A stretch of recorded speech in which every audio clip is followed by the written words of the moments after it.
Hello friends, আমি আজকে বানাবো খুবই মজাদার এবং খুবই টেস্টি একটা পাকোড়ার রেসিপি।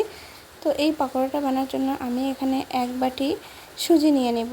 আপনারা চাইলে কাপ দিয়েও নিতে পারেন। তো আমি এক বাটি সুজি নিয়ে নিলাম। ওই বাটিরে হাফ বাটি আমি এখানে দই নিয়ে নেব। দই নেওয়ার পরে আমি একটু পানি দিয়ে এটা ভালো করে মিক্স করে নিলাম। মিশ্রণটিকে আমি 5 মিনিটের জন্য রেস্টে রেখে দিব। 10 থেকে 12টার মতো কারি পাতার ডাল নিয়েছি। আমি এগুলোকে ডাল থেকে পাতাগুলোকে ছাড়িয়ে নেব। আমি এখানে কারি পাতাগুলো ভালো করে ধুয়ে কুচি করে কেটে নিব। আর এদিকে আমার দই আর সুজির মিশ্রণটা একদম সেট হয়ে গিয়েছে। তো দেখতেই পাচ্ছেন কত ফুলে গেছে, একদম ফ্লপি হয়ে গেছে। আর আমি এখানে এখন মশলা দিয়ে দেব।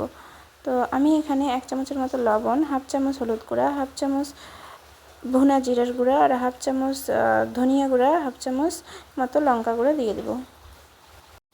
তারপরে আমি এখানে একটা পেঁয়াজ আর 2-3টা লঙ্কা কুচি করে রেখেছি, আমি এটাও দিয়ে দিব। তারপরে আমি এখানে কারি পাতাগুলো দিয়ে দেব। কারি পাতাগুলো দিয়ে দেওয়ার পরে এখানে আমি ভালো করে মিক্স করে নেব।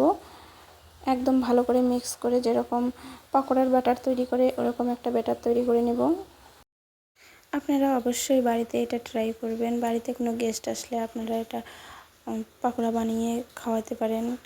আর এমনিতে বাড়িতে বিকেলের নাস্তায় খেতে পারেন। খুবই টেস্টি এবং খুবই সুস্বাদু হয়। তো আমি এখানে লাস্টে একটু বেকিং সোডা দিয়ে দিলাম। এই বেকিং সোডাটা দেওয়ার পরে আমি আবারও ভালো করে এটা মিক্স করে নেব। তো এটা মিক্স করা হয়ে গেলে আমি এটাকে এক এক করে ফ্রাই করে নেব। পাকোড়াগুলো ভেজে নেওয়ার সময় আমি গ্যাসের আঁচটা অবশ্যই মিডিয়ামে রাখবো, নইলে উপর থেকে পুড়ে যাবে আর ভিতরটা কাঁচাই থেকে যাবে। এই সময় অবশ্যই গ্যাসের আঁচটা লোতে রাখবো, আমি মিডিয়াম টু লোতে। পাকোড়াগুলো আমার ভাজা হয়ে গেছে, আমি এগুলোকে তুলে নিব।